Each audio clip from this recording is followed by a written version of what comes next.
ours will not go there to protect any civilian population. We went there when Al-Shabaab brought that war to Kenya. If Al-Shabaab did not attack our people in Wajir, if it did not attack our tourists in Mombasa, most likely we would not have gone there. If there were no pirates who are wreaking our international trade havoc along the main international waters bordering Somalia, we would not have gone there. So we went there for strategic and clear objectives, which were, one, to protect our borders, to ensure people don't come in. Number two, to fight the pirates who are taking advantage of a lawless Somalia. So the point is, once we achieve that, once we are able to have a functioning state, most likely Kenya is going to withdraw there. Number two, let us not draw analogies between Kenya and US.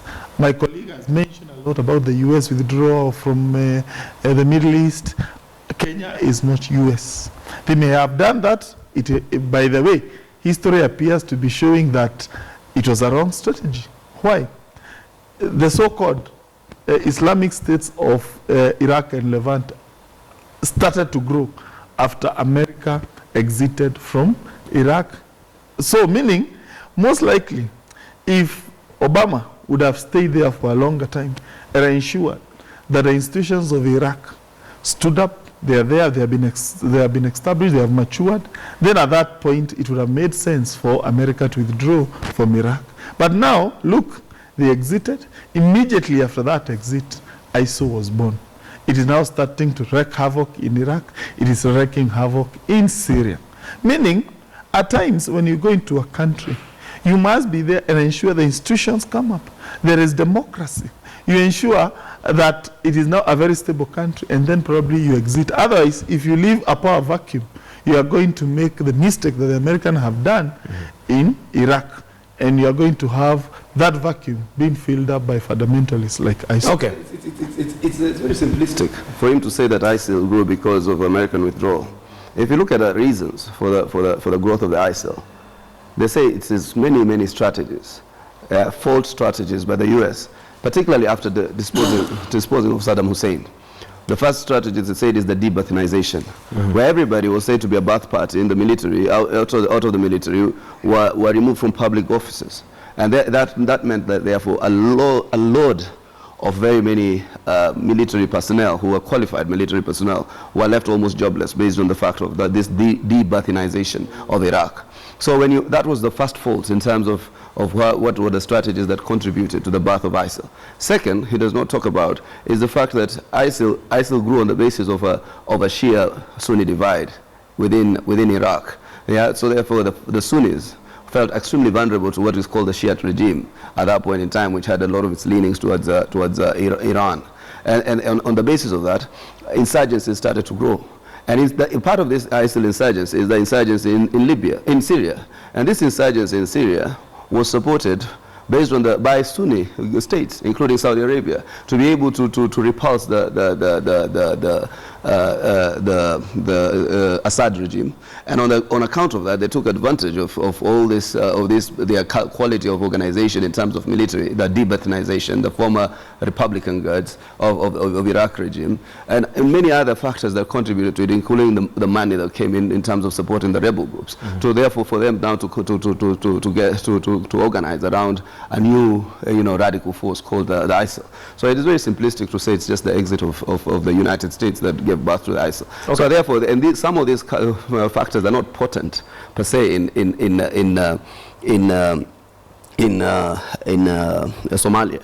In fact, we can capitalize on a number of issues in Somalia, including the very discontent also itself within the Al-Shabaab in terms of the clear disconnect between those who want to still bear allegiance to Al-Qaeda, those who still want to bear allegiance to ISIL, and for those who really want Al-Shabaab to still remain a Somali nationalist front. And that's in fact, Al-Shabaab started off as a Somali nationalist front to be be able to oust the Ethiopian troops from Somalia at that point in time. All right, allow me to move the debate to something else, because on the way it is, we'd like to cover a number of things. And of course, one of the other things that came out last week was the opposition leader coming out to give details of the Eurobond. And Ambrose Weda, I'd be interested to hear your comments on that to start with, on him coming out to name certain persons of interest. I think this time the young mandarins in court must have misled the Supremo on Raila Odinga on basic facts. And why do you say that? He essentially just mentioned the office holders. So and so, the minister, the deputy minister, the PS, Nyaoga, chairman of Central Bank. He just mentioned officials. Like coming here, the editor-in-chief, the managing editor, then you say all these people. And you look at what he said, you can't see the theft he was talking about. We thought he had evidence to come and say, look, this money was this much, about this amount was taken by so-and-so to this account, and it went. So at the end of his press conference, I thought the mandarins may have misled him, and our age may be at 70 plus, the memory lapses. That could happen, but this time it was very unfortunate. My heart goes to those people who are named and their names defamed, but we hope they will heal. And but there was also the question of some of the figures taking so long for the government to explain and articulate what happened to the money. Why the delay if there is no foul play? What I suspect, I don't know. What I suspect is the Eurobond came. As the minister had said, it came and it went to the ministries. What I suspect could have been a little mistake is that part of this money could have been used for recurrent expenditure. But why not explain that and articulate and say this is what happened? Because again, if it is money that went towards a good cause, why not just declare? And I have said here before that in order for us to contain the court and then to answer to Raila, whenever he mentions something, the antidote is to give those correct facts. Say, what you are saying is not correct, this is the right fact. I think that is where we did not, but that's where the Treasury did not come out quickly to say, look, what you are saying is not accurate, this is what happened, this amount of money went to the ministry, this ministry, this amount of money went to this ministry, and therefore this is how it was utilized. That there was a failure, but the court brigade and the court leader was on the basis the money was stolen. In fact, he was implying that the little harambe monies that the deputy president was giving here and there was the proceeds from Eurobond. That was the major implication. Just like whenever he sees people giving money, when Kedero was giving money around, it was like, oh, Kedero is using sugar money, this and that. So it was like the Eurobond was taken by individuals, stolen, and kept in their houses they are distributing. Now, evidence has shown that money was not stolen. It came in, went into the ministries. The best thing now, as a court team, is Mzee himself, Honorable Raila, to accept and say, here I made a mistake. I think I hurt young people who are serving this country diligently. And I'm sorry about this. That's an act of statesmanship, and you better take that message. Senator Hassan Omar, your comments on that, and given that initially the opposition leader had said he was going to name beneficiaries, but the term changed now to persons of interest. I think what I think bottom line for us, and I think the overwhelming number of Kenyans, is that the explanation given on the utilization of the Eurobond is far from sufficient. And there are two opinions here. And the government will say that the numbers do add up. But we also have economists like David Ndii, Kwame, who also have been giving us analysis after analysis, day in, day out, of the fact that the numbers just don't add up. Some of us are not economists per se in the stricter sense of the word, but we read and we understand. The basic education we have in terms of the education we have allows us to comprehend some of these complex issues.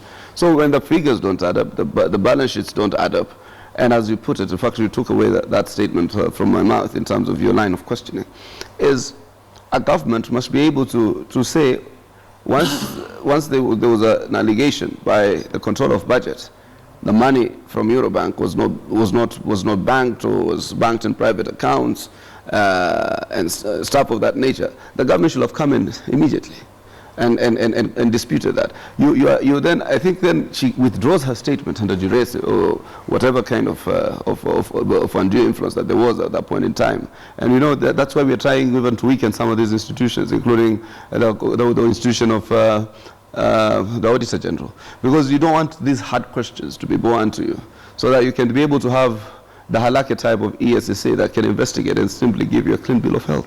So I think the entire narrative by government just doesn't add up.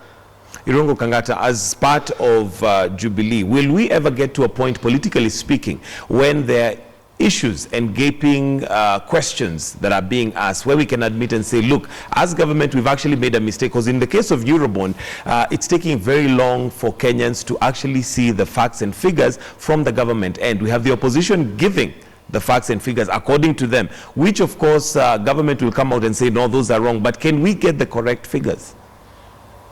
Yes, indeed. The kind of information that the government is giving, to the best of my knowledge, it is the correct information. Why do I say so? One, we did challenge Raila Odinga together with the so-called Dr. D, with the so-called Mr. Owino, to come and visit the government offices on a certain date. They see the papers, they see the transactions, and if they can prove. But why is it so difficult for those transactions and those papers to be published so that everybody has no doubt whatsoever? No, the documents have been published. When you go to the website of Treasury, you'll see those documents. When you look at various newspapers, I think from last week, even today, to the best of my knowledge, the government has been publishing that information. And the information is very simple. When that so-called 250-something billion was obtained, the government did three things. One, part of that money was used to pay a syndicated loan. Two, part of that money was credited in a CBK account. Three, part of that money was taken directly to an account of National Treasury. And that information has been given. It is there in the website. It is there in today's newspaper. Raila Odinga did not take the opportunity to present himself either before the EACC or before the National Treasury Office to come and see those documents. Now, instead of doing that, what is he doing? He is going to mention people who we all know they are clearly innocent. I'm going to give you one good example. One of the person who was named there is this Mr. Mohamed Nyaoga. By the time this transaction was happening, Mohamed Nyaoga was not even in the central bank at all. He was not there. So surely, for a leader of the so-called the biggest party of Kenya to make an allegation against a person who was not even there that time, without even verifying simple facts, it shows that indeed he is operating from a platform of rumors and conjecture. Okay. Be as it may, some of the things he highlighted through the expert that gave the report was some of the questions raised between the time the money is deposited, the time it exits an account, the time that it is signed for. There are some silent areas. Why not just come out and say these silent areas are because of A, B, C, D?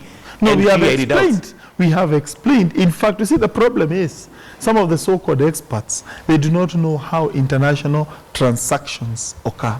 Because we have the so-called conversions of money. When you have, let's say, for instance, you get $1 in America. When you bring it here, there is something we call a conversion. All those international trades transactions, to the so-called experts who are providing advice to Mr. Raila Odinga, they may not understand. So in actual sense, don't believe what they are saying, because there are people who don't even want to confront evidence. If there were people with good heart, they would have gone to the National Treasury with the so-called experts, and then we see a debate between CORD and his experts, and National Treasury and the experts. And then at least from there we could be saying this is fair. But then again, when you make an allegation and you don't even want to confront the other side, what does that tell us? Let me say it. Anne Waiguru is challenging the legitimacy of ESSA. Michael Kamau is challenging the legitimacy of ESSA. These are key Jubilee appointees, come operatives, at least until that point when the president had to bow down to public pressure. So on account of that, how do you expect CORD to submit itself to a forum that is already, having serious legitimacy and credibility issues, even in terms of its composition and in its independence?